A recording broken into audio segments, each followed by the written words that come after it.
Sesungguhnya, aku menanamnya asal saja dekat tunas anggur. Aku menimbunnya dengan tanah dan pergi. Kedua pohon itu berakar, sebab tanahnya baik. Pohon anggur bertumbuh besar dengan berjalannya waktu. Dia dirawat, tanah sekelilingnya dicangkul, dan dia dipangkas. Pohon elem, sebaliknya, nyaris tidak tumbuh. Tetapi apa juga gunanya? Kemudian elem itu tumbuh kuat. Lihat betapa indahnya dia sekarang.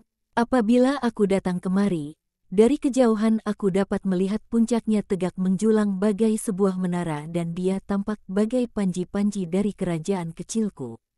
Dulu pohon anggur menyelubunginya dan orang tidak dapat melihat dedaunannya yang indah. Tetapi lihatlah, betapa elok dia menjulang di atas sana, di bawah sinar matahari.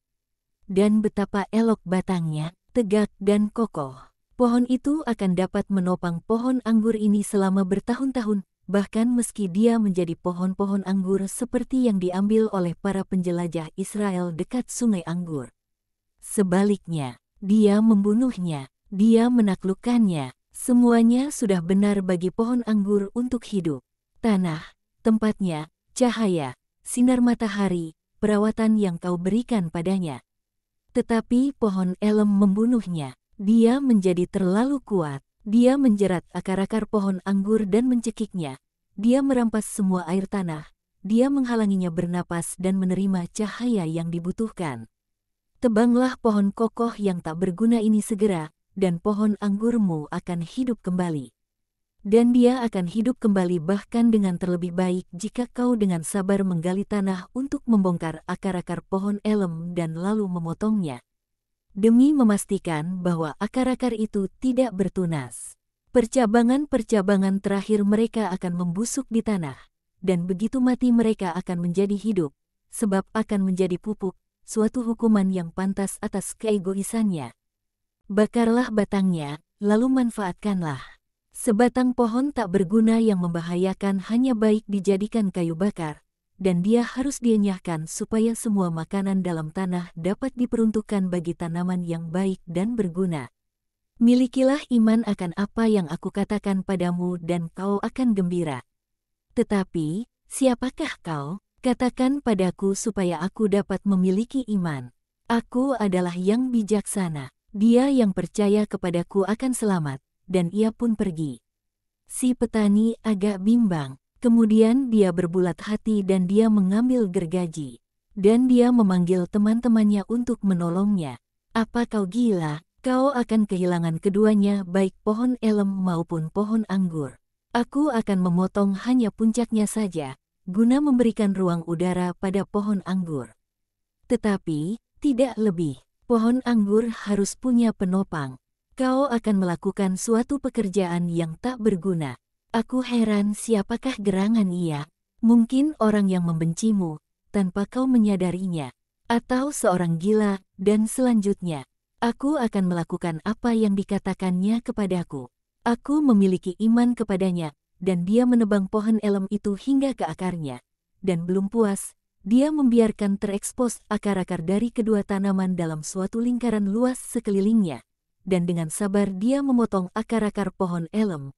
Dengan seksama agar tidak merusak akar-akar pohon anggur, dia lalu menimbun lubang itu. Dan sebab pohon anggur itu tidak punya penopang, dia menempatkan sebatang tonggak besi kokoh dekatnya dengan kata, iman, tertulis pada sebilah papan kayu yang diikatkan pada puncak tiang. Yang lain-lainnya pergi dengan menggeleng-gelengkan kepala. Musim gugur dan musim dingin berlalu dan musim semi pun tiba. Tunas-tunas anggur yang melilit sekeliling penopangnya mulai berhiaskan kuncup-kuncup, pertama-tama tertutup bagai kantong-kantong beludru keperakan, lalu separuh terbuka oleh daun-daun baru berwarna jamrud, lalu sepenuhnya terbuka, dan akhirnya menghasilkan tunas-tunas baru yang kuat dari batangnya, sepenuhnya berselimutkan bunga-bunga kecil yang berubah menjadi buah-buah anggur.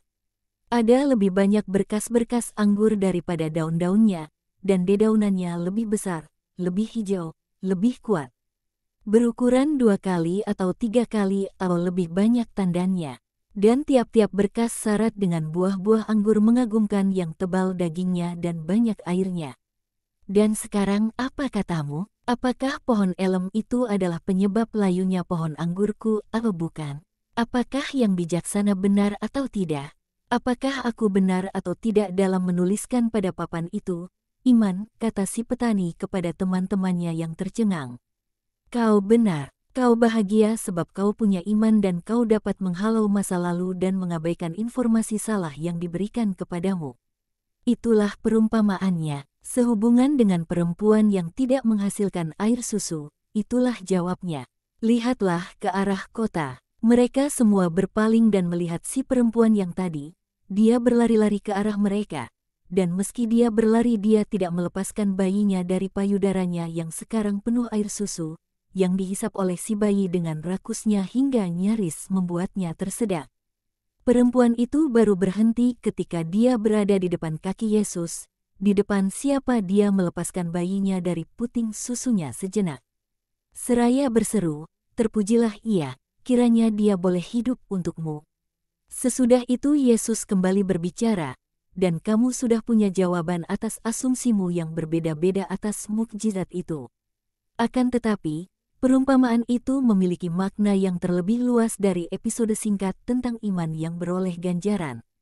Dan inilah maknanya. Allah telah menanam pohon anggurnya, umatnya, di tempat yang sesuai, dan menyuplainya dengan semua yang dibutuhkan untuk tumbuh dan menghasilkan semakin banyak buah, menopangnya dengan tuan-tuan supaya umat dapat memahami hukum dengan lebih mudah, dan menjadikan hukum sebagai kekuatannya. Tetapi tuan-tuan itu ingin mengungguli sang pemberi hukum, dan mereka semakin merajalela hingga mereka mengajukan diri mereka sendiri lebih dari sabda abadi. Dan Israel menjadi mandul. Allah lalu mengutus yang bijaksana supaya mereka di Israel yang dengan jiwa benar menyesali kemandulan macam itu dan mengupayakan penyembuhan ini dan itu. Seturut perkataan dan nasihat dari para tuan, yang terpelajar secara manusiawi namun tidak terpelajar secara rohani, dan dengan demikian jauh dari mengetahui apa yang harus dilakukan guna mengembalikan hidup kepada roh Israel, dapat beroleh nasihat sehat yang sejati.